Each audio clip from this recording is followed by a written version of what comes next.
So, as currently for the present moment, we have three different different versions of the Subaru Forester next to each other. I thought I might as well video them, show you the differences. This is a sport, this is a wilderness, and this, along with all of those I can't speak, all of those that I also parked, those are all normal Foresters. These start around 25. I believe I can double check these actually. There's such thing as a window sticker. This one is 37 with a bunch of options on it. I can double check what the price of this normal one is. Of course, your mileage may vary. Label price, this one is around 36 with all the options. Base is around 33 because this is a higher end one. The base model with absolutely no options can be around 25. And then this nice indigo one, that's not the actual name of the color. This one is 34. So the main differences between the Sport and the normal ones is that the Sport is sporty. It's got red accents along here. It's got red accents in the roof rails. I think these are different wheels, but I think these can also be optioned on any of those. A little bit of red up in the front here. Slightly redesigned bumper and grille fascia, slightly more aggressive. I mean, you can't really tell. It's like right here, that chunk of plastic is different. On all of those, it has the 3 stripes on it. Square fog lamps, couple other different plastic changes. I don't have the keys to any of these, but on the inside, you can see red on the shift knob, red on the bottom of the steering wheel, red on the little knob that helps you between, it's the X mode knob. It changes between snow, deep snow, and normal. This one has heated seats. It has these interesting patterns on the seats. Coming around the back, red here, you have your Sport logo. The exhaust sounds the same. Everything sounds the same. Performance, engine, transmission, all the same. Although if you get an Outback Wilderness, I don't think there's an Outback Sport. There is a Legacy Sport though. I think those can be had with the 2.4 liter turbo, the WRX engine, the FA24. But these all have the 2.5. All Foresters are automatic with the CVT. Same with all the Legacies, the Outbacks, the Ascents. No matter what you get them with, the Solteras don't have a transmission, but all of these are CVT. The only manual transmission car that Subaru currently makes is the WRX and the BRZ. But good luck getting a BRZ because I've seen one new one. You can see the range of the palette of colors that the normal Foresters come in. They're kind of boring. White, silver, gray, green. I like the green though. This blue on the Forester is pretty popular. I've also seen kind of a darker green, like a more rich green, along with reds, a few others. This is the first Forester Sport I've seen, much less in this color, but this color looks really fantastic, especially up close. If you're wondering about the red, I believe the red is the same as that Ascent. There is a red, and of course a white and a gray and a black and all those sorts of colors. Now moving on to the Wilderness. The Wilderness, if I remember right, has around 9 inches of ground clearance, which is a little bit more. You can kind of see that the front bumper is kind of tucked up and the nose sticks out. It's a tiny bit more. You can see this huge plastic cladding all around the side is much larger compared to a normal one. The cladding along the side is raised up a lot more compared to here, and you get your Forester embossed on the side. Inside you get a bunch of gold accents yet again. Try to cover the window with this, but I can't. Gold accents there, steering wheel, knob, shifter, gold here, here, here. Wilderness badge right there. This kind of like black spot on the hood. I believe it's just a decal. Tire front end looks much different, at least to me. It looks a lot different compared to a normal one. The normal one, that kind of bump is paint match, so it looks like it's part of the bumper and it blends in more.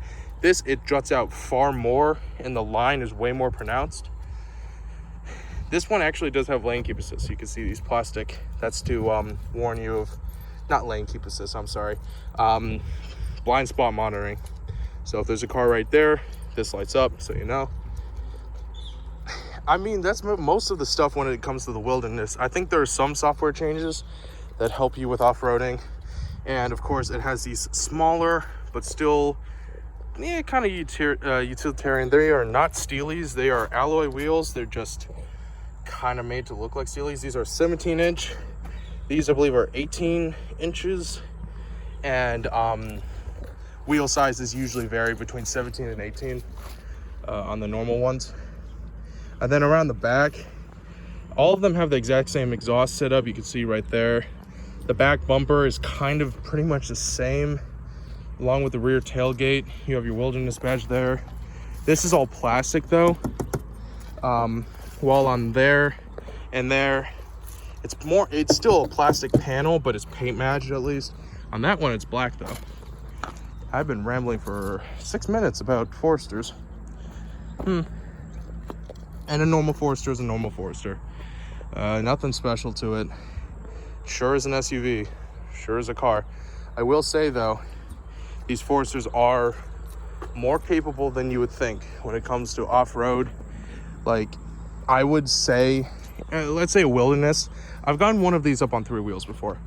A Wilderness can do what a normal person who like lives in the country or in the mountains, I would say this does about 90 to 95% of what that person would ever need.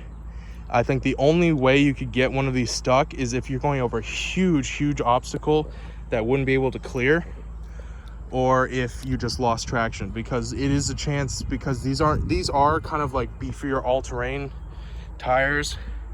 You know, they're much thicker Geolanders compared to these normal kind of road tires on a normal car. They are slightly better, but they're not intrusive.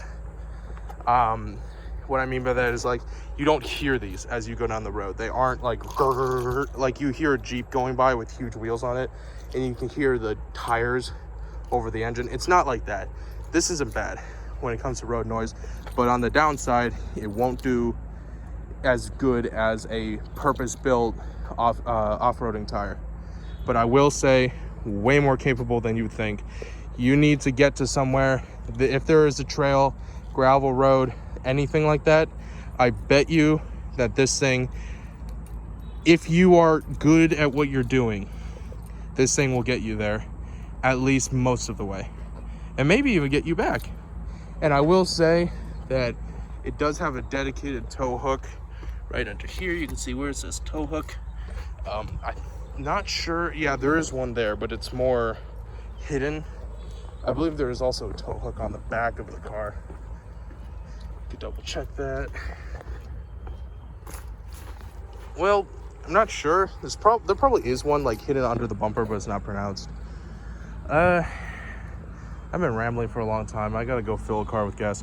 That's the main differences between these 3 cars. I mean, in reality, which one would, if you know, me being poor, which one of these would I choose? I choose a Wilderness.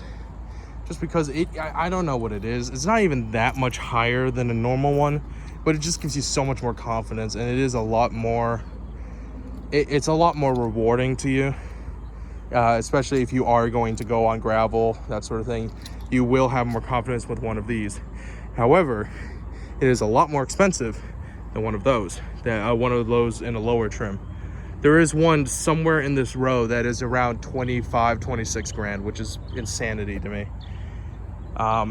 Insanity in a good way. I mean, you get a good, comfy, reliable, all-wheel drive is a big thing.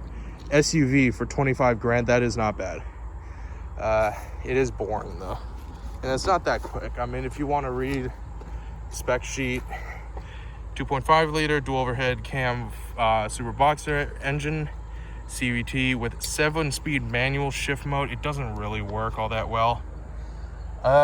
Horsepower and torque, I believe it's around 180 horsepower, which isn't great, but it's not like dangerously slow. Especially, the one good thing I will give CVTs, it makes a slow car feel minutely faster than it actually is. Think of Altimas. They're slow as shit, but the CVT makes it so that you can use that power.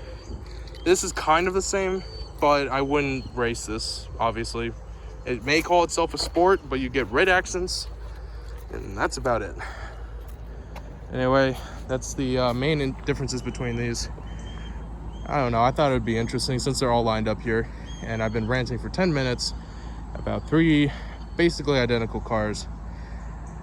I'm bored. Also, this one does have a Spider-Man color scheme going on. Anyway, bye.